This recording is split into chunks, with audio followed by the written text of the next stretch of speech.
예, 반갑습니다. 오늘도 수요 말씀 나눔 함께 하도록 하겠습니다. 다 같이 기도하겠습니다.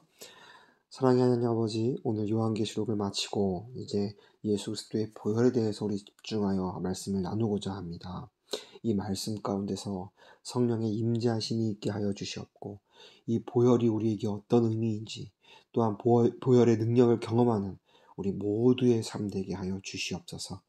감사하며 예수 그리스도 이름으로 기도드렸습니다. 아멘. 예, 방금 기도한 바와 같이 저희가 이제 요한계시록 저번 주까지 이제 막바지를 다루었습니다. 이제 그 나머지 장들은 또 우리 모두 익히 알고 있는 장들이고, 오늘부터는 또 주님이 주신 좀 새로운 은혜를 좀 나누고자 합니다. 그래서 오늘부터는 예수 그리스도의 보혈에 관하여 좀 집중하여서 함께 말씀을 나눌 텐데요. 오늘 함께 나눌 말씀은 창세기 3장 21절 한 절입니다. 창세기 3장 21절 한 절입니다. 제가 읽겠습니다. 여호와 하나님이 아담과 그 아내를 위하여 가죽 옷을 지어 입히시니라. 아멘. 성경 말씀에는 그리스도의 보혈에 관련된 내용들이 아주 많이 기록되어 있습니다. 너무 우리가 보혈에 대해서 잘 알고 있죠. 보혈의 능력에 대해서 잘 알고 있습니다. 하지만 우리가 알고 있는 이 보혈의 능력은 때로는 너무 피상적이거나 너무 단순한 진리로서 우리는 그 큰 의미를 놓칠 때가 얼마나 많은지요. 그래서 앞으로 몇 주간 이 보혈의 의미를 좀 더 자세하게 나누면서 주님이 주시는 은혜를 나눌 텐데요. 성경 전반에는 예수 그리스도의 보혈을 창세기부터 요한계시록까지 기록하고 있습니다. 먼저 구약에서 예수 그리스도의 보혈을 말하고 있고요. 그 보혈을 어린 양의 피라는 그림자로서 계시하고 있습니다. 또한 예수께서 이 땅에 오셔서 성육신하셔서 가르치시는 그분의 말씀 가운데서도 예수 그리스도의 보혈이 등장하고요. 또한 예수 그리스도가 하늘로 승천하시고 난 후에 남겨진 제자, 타도들의 가르침에서도 예수 그리스도의 보혈이 등장합니다. 그리고 마지막으로 계시록에 나타난 사도 요한의 가르침에서도 보혈이 나오죠. 그런데 오늘은 구약에서의 그 주님이 말씀하신 그 예수 그리스도의 보혈을 예표하는 그런 사건들과 의미들을 살펴보면서 이 보혈이 우리에게 어떤 의미인지 좀 자세히 함께 나누고자 합니다. 먼저 오늘 함께 나눈 본문 말씀처럼 하나님이 인간을 지으시고 이 세상을 만드셨을 때 죄가 인간에게 이 세상에 들어온 후에 하나님이 죄를 사하시고 우리에게 죄사함의 은혜를 주심을 예표하는 그 사건이 바로 아담과 하와에게 가죽 옷을 입혀 지으셨던 것입니다. 그들은 하나님이 먹지 말라고 한 선악을 알게 하는 나무의 열매를 먹은 후 이 선악을 구별하고 판단하는 주체가 자기 자신이 되었어요. 그래서 자기의 벌거벗은 몸을 보고 이것은 부끄러운 모습이야 라고 스스로 판단하여 자기의 몸을 가리게 되죠. 자기의 능과 자기의 의로 말미암아 말이죠. 그런데 하나님은 그런 그들을 심판하시는 것에서 더 나아가 그들에게 가죽옷을 입히십니다. 이때 첫 번째 죄 없는 동물이 죽임을 당하게 됩니다. 가죽옷이라는 것은 동물이 죽어 피 흘리고 그의 가죽을 벗겨 옷으로 아담과 하와의 부끄러움과 수치, 즉 죄를 가리셨다라는 것이죠.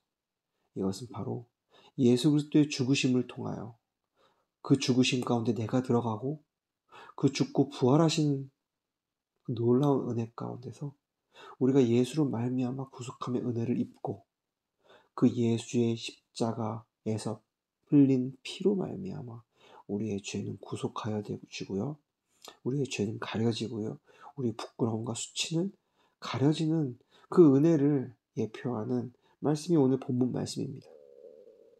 또한 하나님은 그 예수 그리스도의 보혈의 능력을 첫 사람 아담으로부터 우리에게 계시하시고요.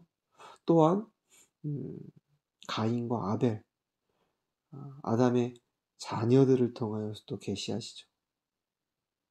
아벨은 하나님께 제사 드릴 때 자기의 재물, 바로 첫 번째 태생인 동물을 주님께 내어 바쳤어요. 그때 그냥 바치는 것이 아니라 그 동물을 피 흘리게 하고 죽임으로써 하나님께 자기의 재물을 올려드린 것이죠. 하지만 가인은 그렇지 못하였습니다. 가인은 어떻게 재물을 올려드렸죠? 자기의 의로, 자기의 능으로, 자기가 열심을 낸 그 열심으로 수확한 것을 제물로 올려드렸어요. 근데 하나님은 아벨의 제물만 받으세요. 왜요? 피 흘림이 없으면 사함이 없고 피 흘림을 통하여 하나님과 가까워질 수 있기 때문에. 바로 하나님은 아벨을 본 것이 아니라 아벨이 드린 그 제물을 바라보며 아벨을 받으시며 아벨을 신자로서, 첫 번째 믿음을 보인 자로서 그를 칭하시는 말씀을 우리 히브리서를 통해서 확인할 수 있습니다. 그뿐 아니라 또 예수 그리스도의 보혈은 구약에서 계속 등장합니다. 어디에서 등장하죠? 그렇습니다. 후에 아브라함을 통하여서도요, 그 예수 그리스도의 보혈의 능력을, 또한 보혈의 의미를 계시하세요. 아브라함이, 하나님이 너희 조상, 너희 아비 집을 떠나 가나안 땅으로 가라고 했을 때 그 말씀을 믿어 순종함으로 나아갑니다. 그리고 그분과 언약을 맺어요. 하나님이 맺으시는 그 언약 가운데서 또한 이 예수 그리스도의 보혈이 등장하죠. 하나님이 그와 언약 맺으실 때 동물을 반으로 갈라놓고 그 사이로 횃불이 지나가는 모습을 보여주시면서, 동물이 갈라질 때 분명히 피 흘림이 있었고 그 피 흘림 가운데서 그 횃불에 하나님의 영이 지나가는 그런 언약을 맺으심으로, 너와 나와 언약 맺었는데 이 언약을 지키지 못하면 이렇게 죽임을 당할 것이다. 그런데 아브라함을 포함하여 우리의 인간 존재는 하나님의 언약을 지킬 수 없는 자라는 것이 여실히 드러나요. 그런데 그 언약을 지키지 못하면 죽음이고 피 흘림인데, 바로 죄가 하나도 없는 어린 양 예수께서 피 흘리심으로써 그 언약을 이루시는 것. 그뿐만이 아니라 후에 하나님의 그 이스라엘 백성들, 그의 자녀들이 이스라엘 백성들로 나아올 때 그들이 애굽에서 종살이하고 죄 가운데 죽을 수밖에 없는 상황이었지만 하나님이 그들을 구원하시고 바로 모세와 아론을 통하여 구원 계획을 준비하시죠. 그리고 그들의 초태생 장자들이 죽임을 당할 수밖에 없는 그런 상황 가운데서 어린 양의 피를 우수초에 발라 그 가정에 바름으로써, 또한 그 문에 들어감으로써 예수 그리스도의 보혈로 참 생명을 얻는 그런 가족의 구원 계획도 예수 그리스도의 피를 통하여 이루어짐을 우리는 볼 수 있습니다. 또 뿐만 아니라 그들이 출애굽한 후에도 그 이스라엘 백성을 가나안 땅으로 이끄시는 과정 가운데서 하나님이 모세를 통하여 바로 언약의 피로, 피가 뿌려짐으로 그들과 함께 언약을 또 맺으시고요. 또한 그들의 죄를 상징하는 언약궤에 담겨있는 만나를 담은 항아리, 아론의 쌍난 지팡이, 언약의 두 돌판, 그 세 가지의 기물은 무엇을 상징합니까? 바로 이스라엘 백성들의 바로 나약함, 죄 가운데 죽을 수밖에 없는 그들의 행실을 상징하죠. 근데 그것을 거기다 다 담으시고 그 위에, 보좌 위에 피를 뿌려요. 그리고 하나님이 그 피를 바라보시며 너희들을 정하다 하시는 그 말씀을 통하여 예수 그리스도의 피는 단순히 우리에게 하나의 그냥 거룩한 성역으로 나아가는 성물이 아니라 그것은 우리의 존재를 다시 확인케 하는 놀라운 것이요, 또한 그것으로 말미암아 우리는 날마다 주님께 나아갈 수밖에 없는, 나아가게 하시는 그런 놀라운 거룩의 의미라는 것입니다.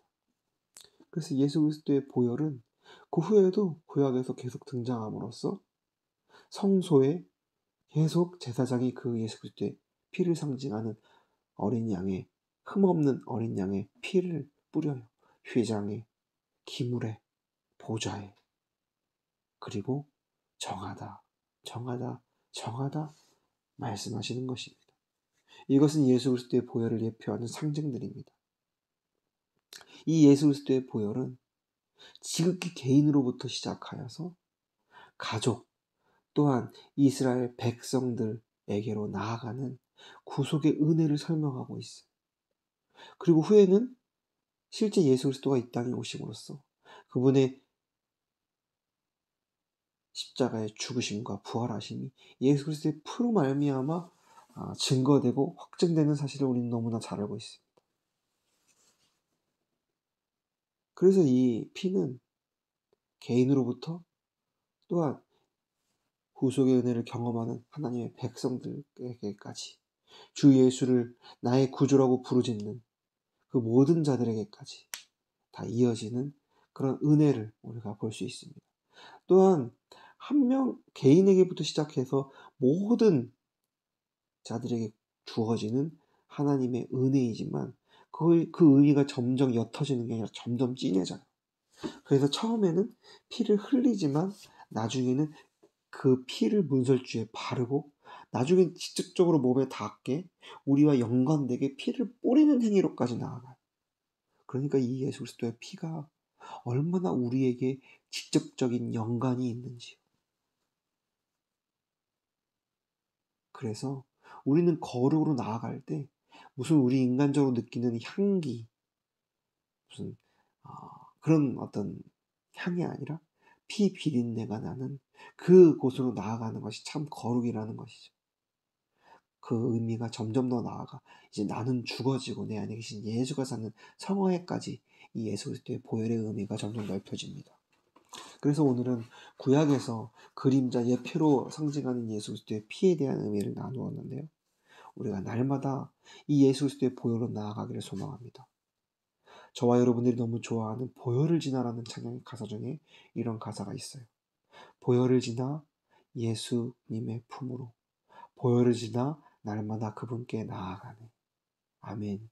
우리가 이 보혈의 의미를 다시 한번 상기하고 이 보혈은 우리의 죄를 정하는 것뿐만 아니라 우리를 거룩함 가운데 나아가게 하고 하나님과 관계 맺는 아주 중요한 사실이라는 것을 우리가 깊이 깨닫는 저와 여러분들의 삶 되기를 소망합니다.